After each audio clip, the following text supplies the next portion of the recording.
klaseng gobyerno? Ha? As sitting president, hinaharang hindi papasukin sa sesyon.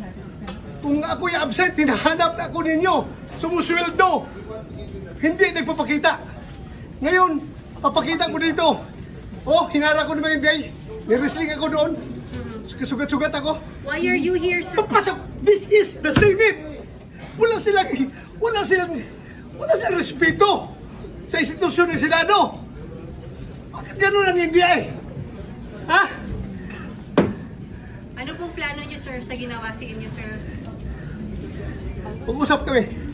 Ano gagawin namin? But why are you here, sir? Bakit po kayo napapasok today, sir? What? Ayaw ba senador ng Republic?